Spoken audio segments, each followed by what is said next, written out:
The reviews are in, and we're going to tell you what they are. He's Todd Vandenberg. I'm Rob Steele, and I'm going to start off with some trivia I found this week because I think it's a bit weird. Having to do with the actress Elizabeth Moss.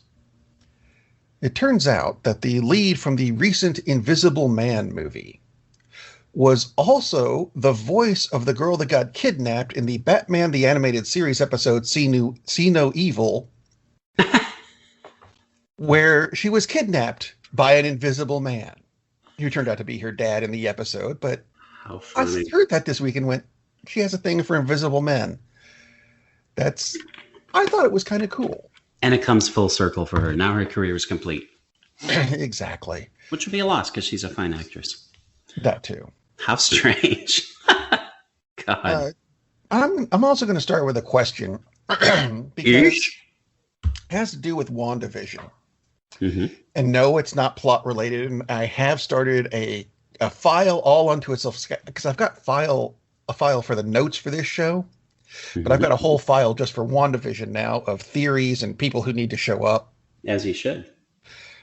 Like, I don't know. I think Michael Fassbender needs to show up next. Yeah.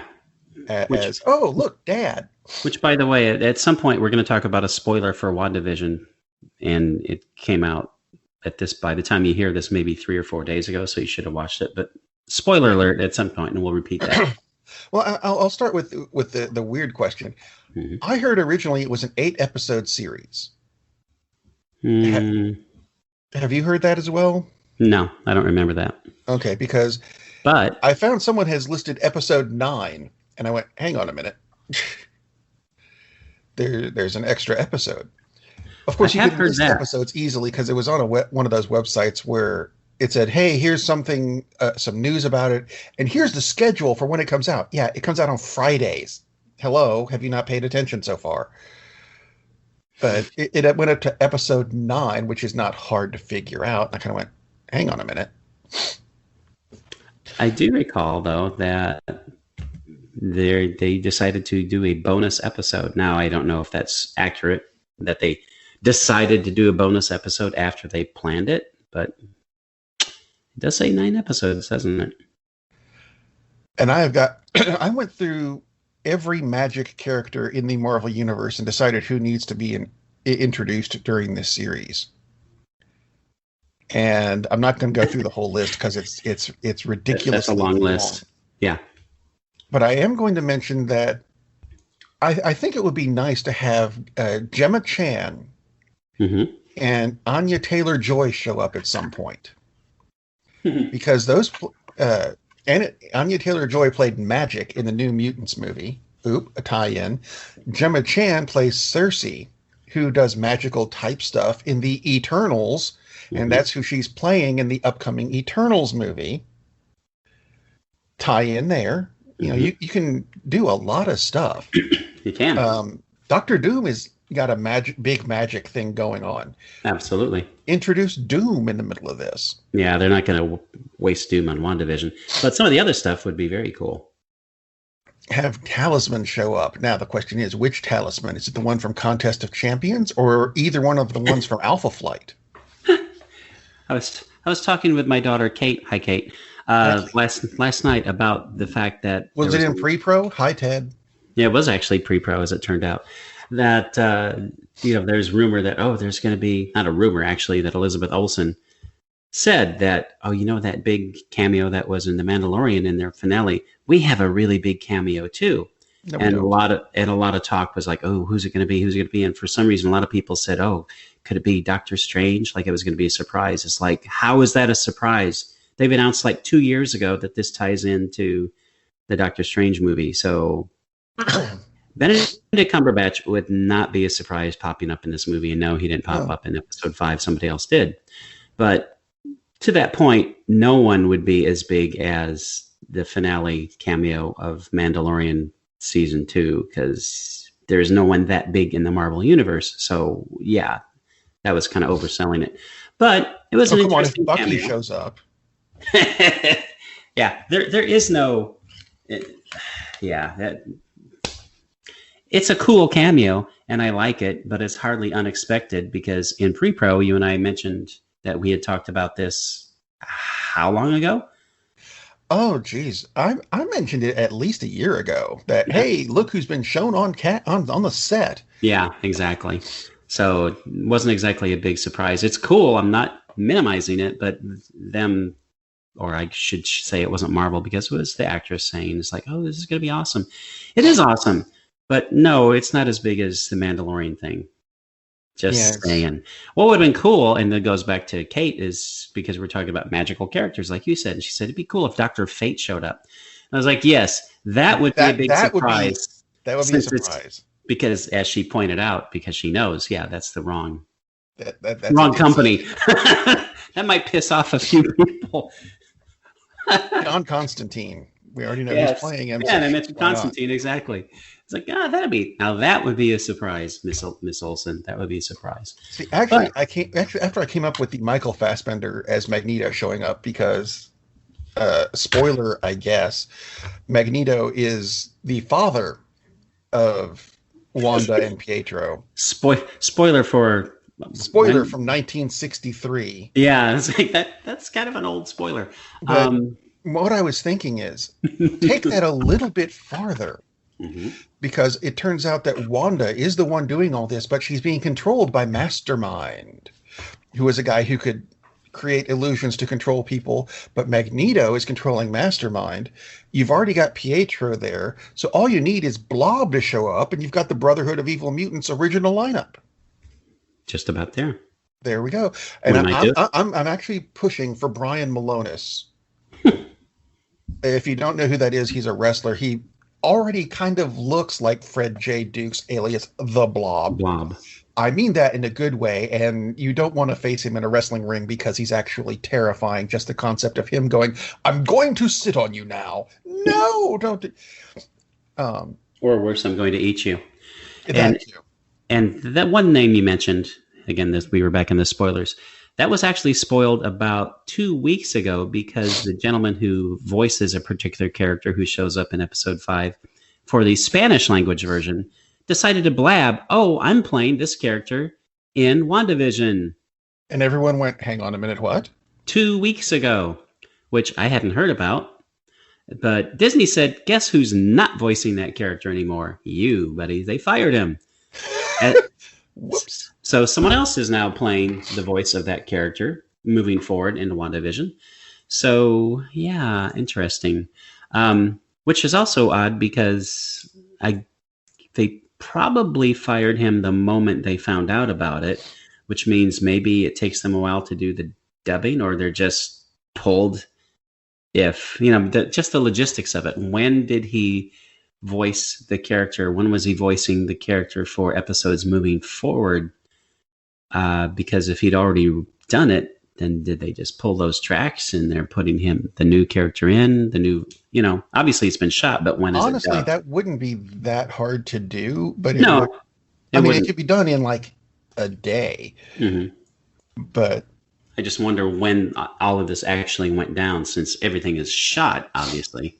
But when did they do the dubbing? Interesting question. But dude, why would you do that? Why would you not sit on the information for a lousy 2 weeks?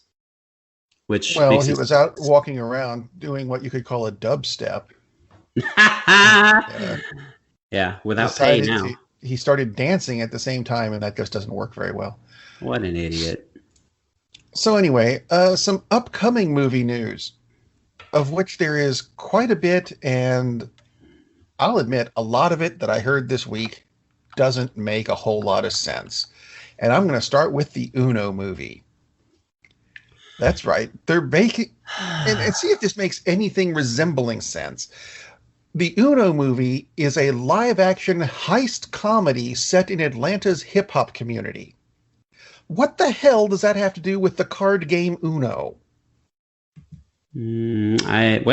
Honestly, I'm trying to put that together, and I can't. Couldn't you put Uno in any setting? I mean, it's a freaking card game. Yeah, but it's a live-action heist comedy. Yeah. Well, I'm not exactly sure how you're going to make a movie of Uno anyway, so I guess however they make it, make it. I don't get it. Something that they may or may not be making is another Buck Rogers. Or if they are, they might be making two. Because Legendary Entertainment and George Clooney had allegedly put together a TV reboot of the series. That does not mean George Clooney is Buck Rogers. Right. I'm just saying he's attached to it somehow. But the family that's in charge of the rights for Buck Rogers said, hang on a minute, we're planning our own thing. You can't do it. Lawsuit, lawsuit, lawsuit. How funny. So we'll keep you up to date as this progresses, but it's very odd. It is odd. It could be fun. A new Buck Rogers series. Let's see. Selma Hayek is in the news. And this is going to be a bit of a weird one. She's apparently got together with, actually, it's her company, apparently, Ventura Rosa Productions. And they're making a TV series out of Leslie Lair's novel, A Boob's Life. Where a woman in her 40s named Leslie, she turns 40 and is in midlife crisis and everything, and her boobs spontaneously gain sentience and start talking to her. Frankly, that sounds like a better idea than the Uno movie. That's true. Look Who's Talking Now. No, that's... And it sounds like a terrible idea. If you guys have run out of stuff, I've got some stories. I really, and they're, I mean, I'm not objecting to watching Selma Hayek's boobs talk to me for a while. Although I suspect that's going to be something that's frowned upon during the show. Yeah, you know what? I'm leaving that one alone. I'm not touching that. Ha ha ha ha! Well played. Moving on to, Whoopi Goldberg, who I heard, and I had to listen to this a few times to make sure I got it right. Whoopi is working to get the original cast of Sister Act back together for a third film. Now, the second one was filmed 30-something years ago, and they were old then. I'm going to go out on a limb and say you need a Ouija board to get all of the original cast back together for this film. I have not looked it up. I could be wrong. They could still be around. I'm not going to hold my breath. I wouldn't advise that, no. I'm sure she realizes not everyone is going to be there.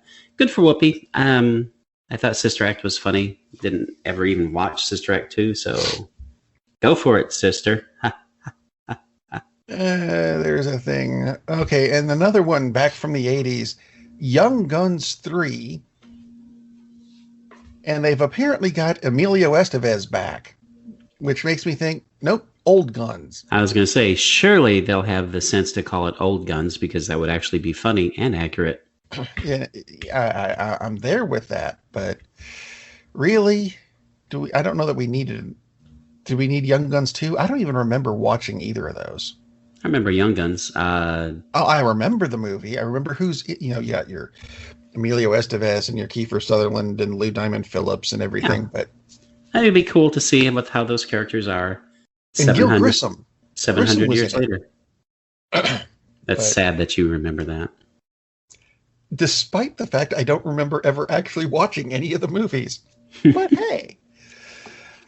30 years anyways, later. Speaking of, this is a horrible segue. Speaking of old guns, we actually lost someone this week that both of us liked. Yes, we did. Christopher Plummer. Christopher Plummer. I honestly have never seen The Sound of Music, nor am I going to start now. Watch it right now. I do remember him as General Chang in Star Trek 6. So, does that count? Totally counts. He is a terrific actor. So this is a bigger loss in some ways than when all these great titans of the film industry pass on, because he was still working. Yeah. He was just in Knives Out last year, 2 years ago at this point. I forgot, 2021. And he's terrific in it.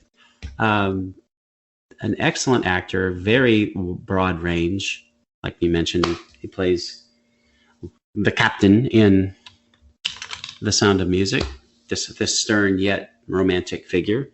And God, just so many roles. I actually watched a film which I will be reviewing later, a Christopher Plummer film from late in his career, just came out 2015.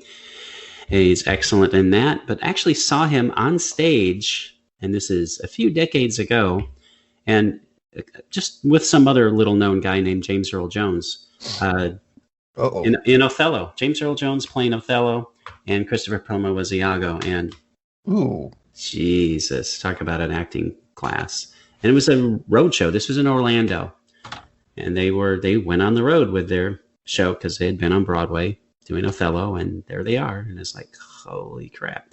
Not like I got to meet them backstage or anything like that. That would have been beyond awesome. But good God. James Earl Jones obviously is like, you can imagine the stage presence the guy has, considering the film presence he has, right? I mean, he just devours the stage practically, except when Christopher Plummer was on with him.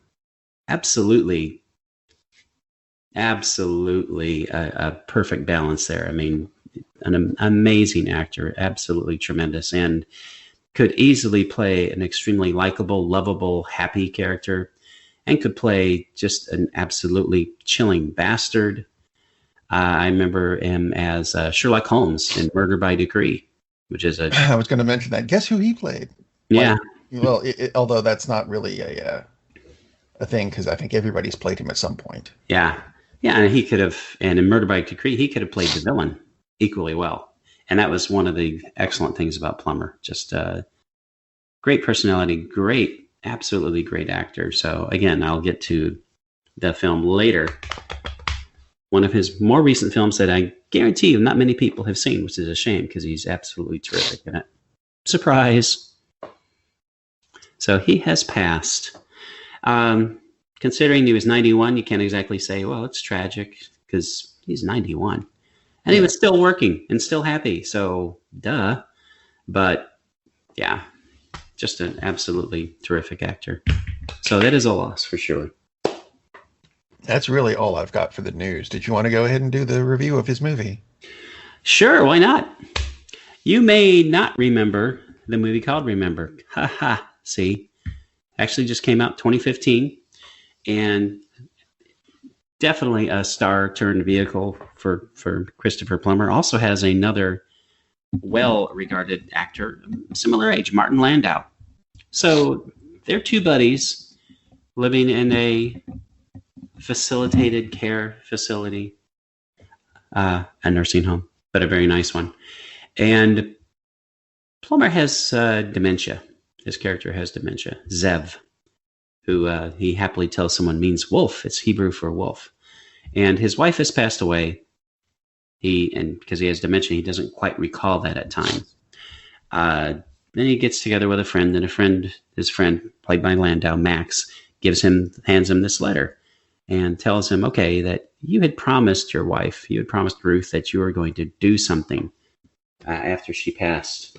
And you had promised me you're going to do this.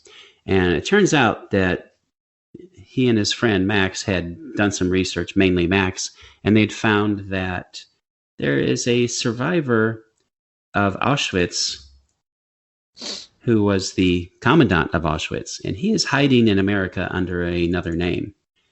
And both he and Max were at Auschwitz too. So this dude happened to kill their families, so Max, because Max has had a stroke and Max isn't really able to get around, he's asking Zev, and Zev had promised to find this guy and kill him because the research had been done, but no one could prove that one of the four names on the list was the actual guy. They all have the same four names. Whoever it was assumed this identity, and he has to go find the right one. So he goes off on this cross-country tour trying to find the guy. Now, he's in his 90s in the film, and he was like 85, I believe, when he did it. So he's old, or he's 80, whatever. He's an old feller, and he has dementia, so he has struggles. So it's a character study, and it's a road trip, and it's a mystery all at the same time. as he finds one after another. Obviously, he doesn't find them with the first one because that would be a weird movie, right? And then he goes and finds the other three just for kicks. So the first one he finds obviously not on him. So he goes on and tries to find the right one and has a few confrontations along the way. In the meantime, because he's disappeared, his son is trying to track him down. So that's very much in the background, but it comes up and it's more important later on in the film. So you have this mystery of, can he find the right one? Will he find the right one? Will something awful happen to him because he doesn't even know where he is a few times? But mainly, and Landau doesn't have a big part. He's in fairly often, and Landau's terrific, but he probably has 15 minutes of screen time. This is Plummer's show, and he is absolutely terrific. Absolutely terrific. Portraying this guy who's on a mission, who has to remind himself as what his mission is at times by looking at his letter, just the things he goes through to try to find, the person that he wants to kill to bring him to justice, because they're not going to try to just call the cops once they find him. He's just going to kill him. And he is not a violent person at all. So it's a really good mystery, a really good drama, and easily one of his best performances, although I don't know how many best performances are there of Christopher Plummer. 12, 24, 50. But yeah, he's just terrific in this. So you can find this on various streaming services, but absolutely highly recommend Remember, Canadian film. Just came out 6 years ago. Just terrific work. Which, I'll admit, I did not remember to see it. I'm not sure I remember hearing about it, but that's okay. I've got something to do this afternoon. Yay! Yeah, there you go. Let's see. Did you want to do your other ones too, or do you want me to go ahead and do mine? I don't care at this point. Well, do we want to talk how organized we are today? Yeah, really. We didn't have pre-pro. Hi, Ted. Again. Did we want to talk a little bit about WandaVision, like in depth about that particular episode, or we can do that if you'd like. Yeah, it kind of ties in with mine, so we'll start with WandaVision. Let's do it. Let's see. Episode 5. It was good. There we are. We're done. Yeah. Stuff happened. Meanwhile, in the movies this week. WandaVision is moving more and more into the mainstream MCU universe, which was probably helpful for most people. But there were a lot of people who saw 1, 2, and 3 and went, "Yeah, I don't get it. I don't want it." And then they watched episode 4 and went, "Oh, I get it. Okay." So episode 5, and if you haven't seen any of WandaVision, please watch WandaVision, and do not skip the first 3 episodes, because that would be crazy. Because even though they're a little out there, you need to see them. But yeah, episode 5 continues the investigation. They're figuring out more about what exactly is going on in the Hex, as Darcy helpfully calls it. Haha, nice throw out to Wanda's powers. So yeah, that's what they're called. They were called her Hex powers in the books. Yep, so exactly. So basically, they're just finding more information out, and we're getting more background information on Monica Rambeau, which is excellent. And we're liking her a lot. Although I'm wondering if they are going to end up making her the Captain Marvel that she ended up being in the books. Yeah, it'd be interesting if she'll be. I mean, we know that's where they're headed. It'd just be interesting to see if she's Captain Marvel by the end of this arc. I'm picturing not, because I'm imagining they'll save that for the second season. Hopefully, we get a second season, but we'll see. We'll see what they do. But this is really just going to launch. This is really relaunching all of the next phase anyway. So we'll see where it all goes. But yeah, at some point she will be another Captain Marvel, which will be terrific. And we'll get more information on exactly what kind of an organization SWORD is. Because right now they seem like they're kind of run by a bunch of dicks.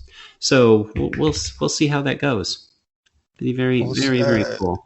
If I recall correctly, it ends up being run by Norman Osborn. Yeah. So we'll see if that happens, because That's in that the would be books. I don't know if it's in the series or not. right. Exactly. That'd be very cool if that's the case. But yeah, Vision is starting to figure things out. Not entirely, but he's starting to figure things out. And Wanda knows that he's starting to figure things out. And Wanda doesn't want to admit what's going on, but Wanda totally knows most of what's going on. Although she's not sure why certain things are happening that she is not controlling, because she thought she was controlling everything, and turns out she ain't, as you said earlier. There's something about a cameo. Yeah.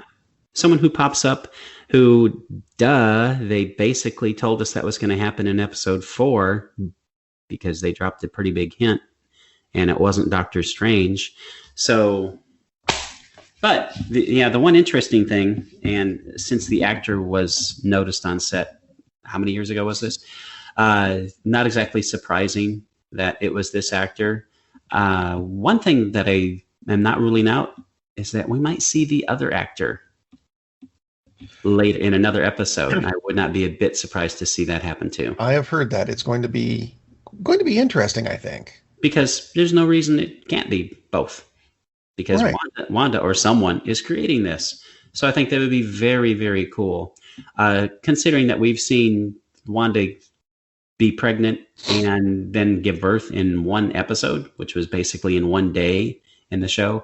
A lot of weird things can happen in this show. So I wouldn't be a bit surprised to see another actor pop up to portray this character. So It's after not all, going to be Brian Malonis, though. no, God, that would be a little weird.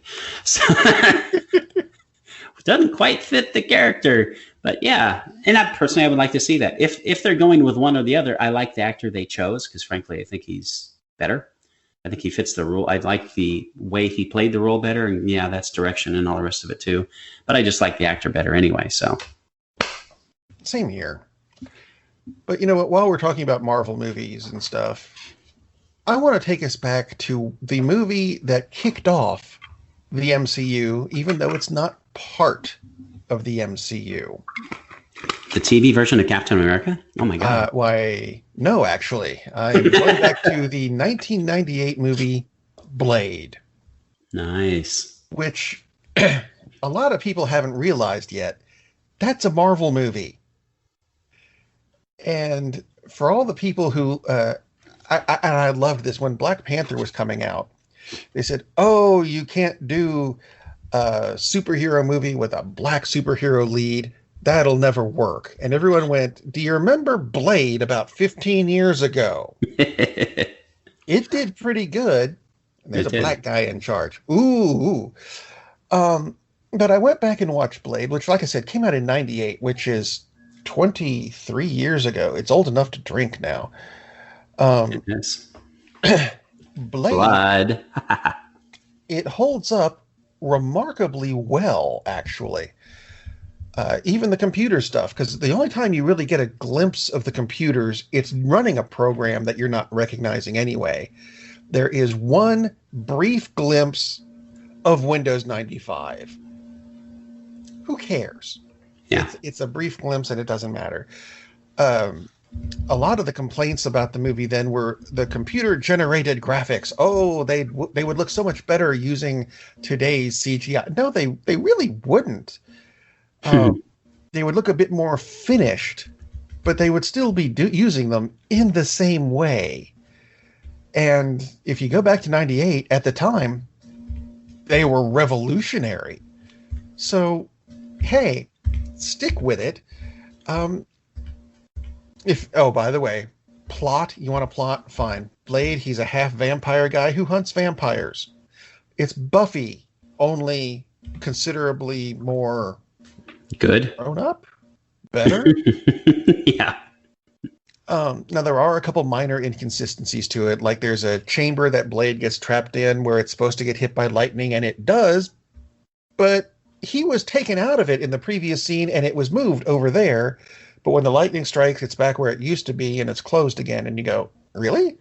Okay. Oops. Minor inconsistency. There's a thing where the the female lead of the movie, I guess, gets bit and she has a lot of blood drained from her, and then all of a sudden she's in a fight scene because she can recover quickly. Really? That's clever of her. And the fat vampire named Pearl.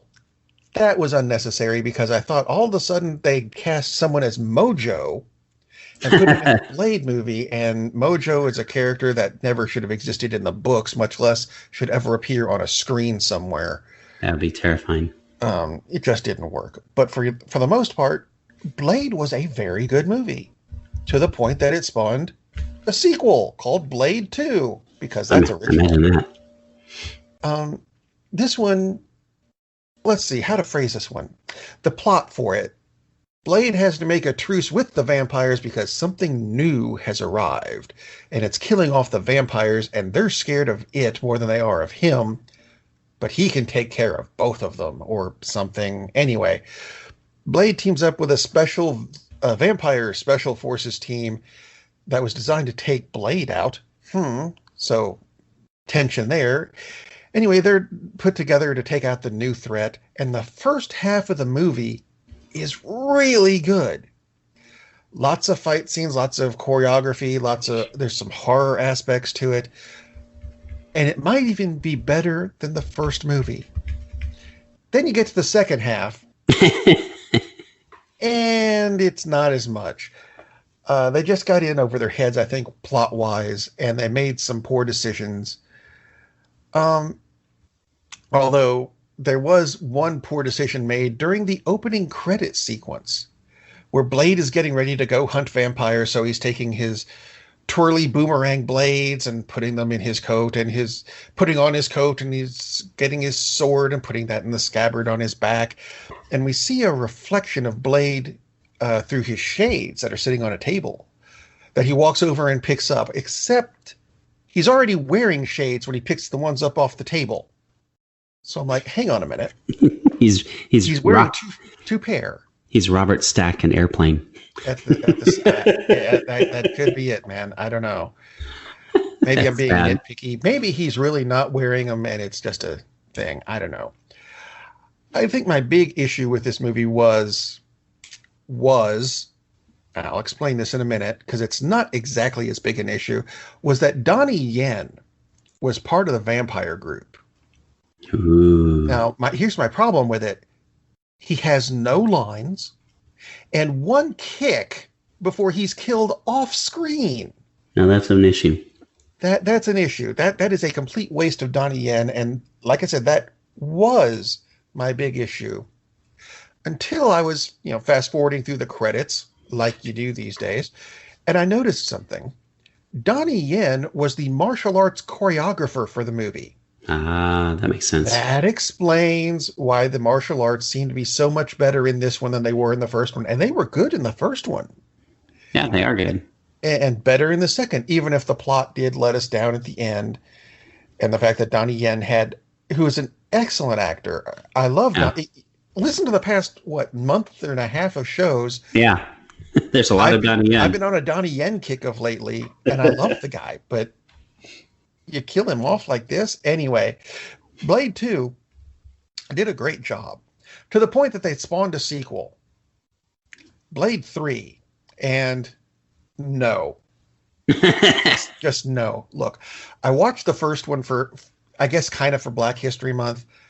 Actually, I watched it because it was a good movie, but I'm going to piggyback the Black History Month thing onto it so it makes our show sound topical and on point and everything.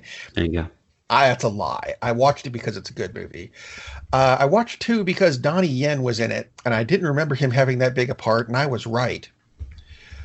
So there we go. 3 has Triple H in it.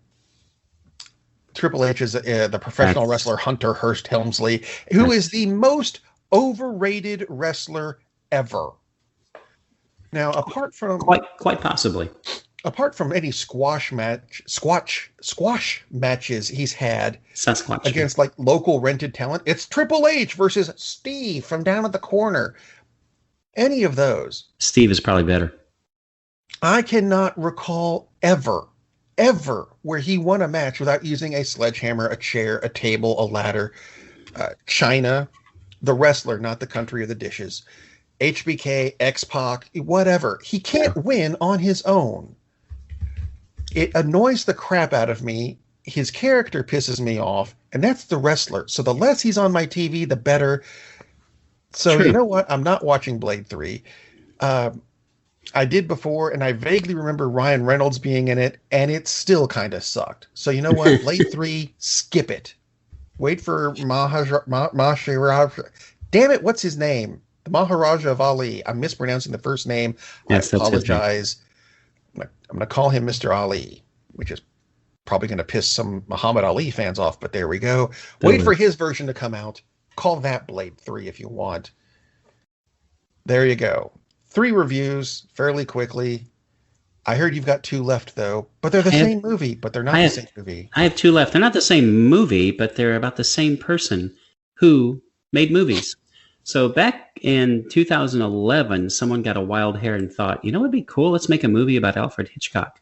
So the funny thing is, someone else did too. So in 2012, two movies came out about Alfred Hitchcock from a very similar time frame, but they're not telling the same story, except kind of they are. So 2012, a film called Hitchcock comes out. A month after, a movie called The Girl, which is hard to find because it'll pop up a million times because it's a pretty generic title. This is actually came out on HBO originally in the US. So I'll talk about Hitchcock first, even though it came out a little bit later, because historically, the events they're talking about happened first in Hitchcock. So Hitchcock is about the filming of Psycho and the relationship between Hitchcock and his wife, Alma Reville, who basically was his writer for like almost all of his movies for next to forever, and got very little credit at the time. So Hitchcock, most film buffs know, was a little bit obsessed with his lead actresses, who were typically always blonde. And he carried on this obsession all the time. So he's going to make this little film called Psycho, which the studios didn't want to make because this was pretty groundbreaking for 1960. What? You want to make a movie about what? No, we're not going to do that. You want to show what? No, we're not going to do that. So he said, fine, I'll make it myself. So he basically funded the movie himself, and still had a lot of battles with the distributors and censors and everything else, and some battles with his wife, which is really what the movie is about, because he had a bit of an infatuation with his lead actress, Janet Leigh, because she's pretty and blonde, and that was Hitchcock's MO. Not a great movie, but a very good movie, especially for watching the actors. Anthony Hopkins plays Hitchcock. Anthony Hopkins can act a little bit, so he's pretty damn good. Helen Mirren plays his wife. Pretty good actress. Definitely worth watching. Scarlett Johansson plays Janet Leigh, and excellent. So really good character study just on Hitch was a little odd and a little obsessive, and kind of treated his wife like shit until she kind of stood up and said, yeah, this sucks. And then he admitted that, oh, wow, I'm completely screwed without you. So about the making of the film and about the relationship. Now let's jump to The Girl, which again came out a little bit before. The Girl is about Hitchcock's next movie, though. This is about his relationship with Tippi Hedren, who starred for him in The Birds. So The Birds was his big follow-up. He was like pumped about this. This is going to be even bigger than Psycho. It wasn't, but it was very, very popular. And he needed an actress because Janet Leigh said, yeah, no. And decided to cast Tippi Hedren, who at the time was a model, not an actress. So it's about the coaching of Tippi Hedren in basically teaching her how to act. It's about the filming of The Birds. It's about how horribly he treated her in the filming of The Birds, and it's about his weird obsession with Tippi Hedren, which apparently, and not just from the film, but apparently from many sources you see, he was a little bit more obsessed with Miss Hedren than he was with any of his previous actresses, and he was obsessed with them too.